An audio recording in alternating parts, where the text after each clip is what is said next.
नमस्कार। आज की इस वीडियो में हम बात करेंगे झूठन पुस्तक की। झूठन पुस्तक जो कि ओम प्रकाश वाल्मीकि के द्वारा लिखी गई है और एक तरीके से यह उनकी आत्मकथा भी मानी जाती है, जो कि हमारे पास ये है। तो झूठन पुस्तक में ओम प्रकाश वाल्मीकि ने अपने दलित होने की पूरी कथा बताई है। उनके पूरे अनुभव हमारे आंखों के सामने चित्रित किए हैं कि उन्हें किन किन समस्याओं का सामना करना पड़ा, एक दलित होकर किन किन अधिकारों से वंचित रहना पड़ा। उन सबको ओम प्रकाश वाल्मीकि ने इस पुस्तक में चित्रित किया है। अब हम इस पुस्तक का नाम देखें झूठन। इसको समझने की कोशिश करें तो झूठन का अर्थ क्या होता है। खाने के बाद प्लेट पर जो खाना बच जाता है उसको हम झूठन कहते हैं। वो झूठन या तो हम कचरे में डालते हैं या फिर हम अपने पशुओं के लिए रखते हैं।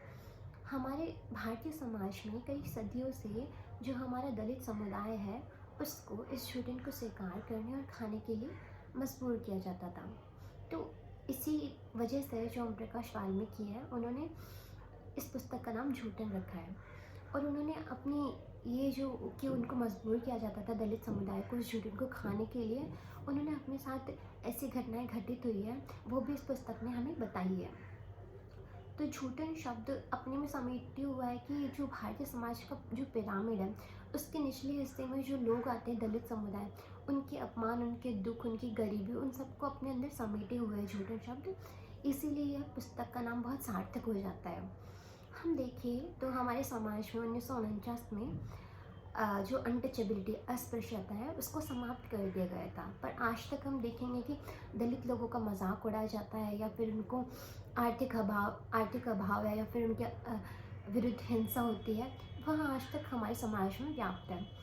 और इस पुस्तक में एक और रोचक बात हम देखेंगे कि ऐसा नहीं है कि हमारे समाज के जो अशिक्षित लोग हैं वही जाति व्यवस्था को मानते हैं या फिर उसको बढ़ावा देते हैं। इस पुस्तक के अंतर्गत हम जो ओम प्रकाश वाल्मीकि हैं उन्होंने अपनी कहानी बताई है जो उनके साथ घटित हुआ है। इसके आधार पर देखेंगे कि जो हमारे समाज का जो शिक्षित वर्ग है वह भी जाति व्यवस्था को उतना ही बढ़ावा देता है, उतना ही मानता है जितना कि हमारा अशिक्षित वर्ग है।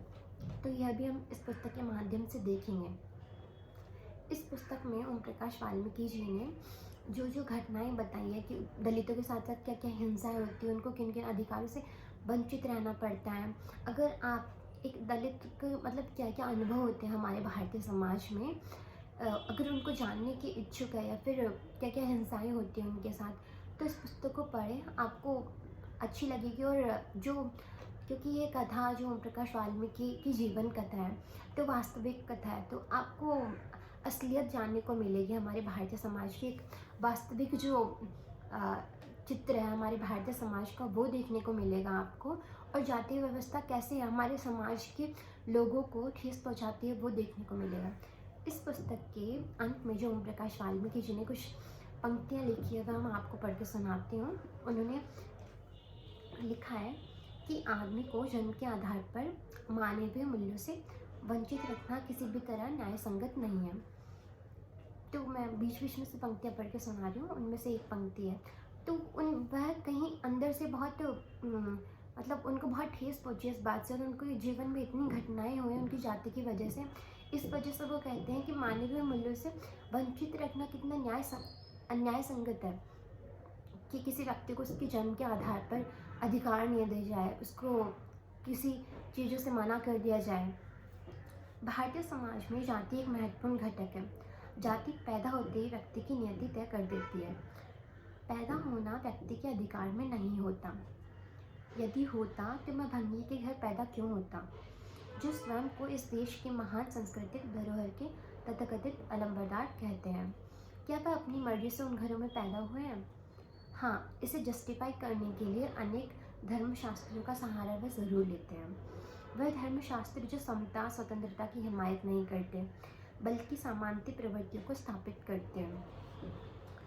यह ओम प्रकाश वाल्मीकि ने इस पुस्तक के अंत में पंक्तियाँ लिखी है। और कुछ और पंक्तियाँ हैं कि कई विद्वानों से जानना चाहे कि स्वर्णों के मन में दलितों शूद्रों के लिए इतनी घृणा क्यों है। पेड़ पौधों पशु पक्षियों को पूजने वाले हिंदू दलितों के प्रति इतना असहिष्णु क्यों है। तो अंत तक ओम प्रकाश वाल्मीकि जी है वह इन्हीं प्रश्नों को पूछते रहे, क्योंकि उनके जीवन में कहीं ना कहीं उनको बहुत सारी समस्याओं का सामना करना पड़ा है उनकी जाति की वजह से। तो उनको इस बात से बहुत ठेस पहुंची है और उन्होंने अपने पूरे जीवन की कथा इस पुस्तक में बताई है। झूठन, इस पुस्तक का दूसरा भाग भी है, झूठन का दूसरा खंड भी है। वो ओम प्रकाश वाल्मीकि जीवन की कथा ही है, बट उनको लिखा किसी और ने है। तो आप इस पुस्तक को पढ़ें। अगर आपको एक दलित जाति के अनुभव जानने, इस भारतीय समाज में या भारतीय समाज की वास्तविकता जाननी है, तो इस पुस्तक को पढ़ें।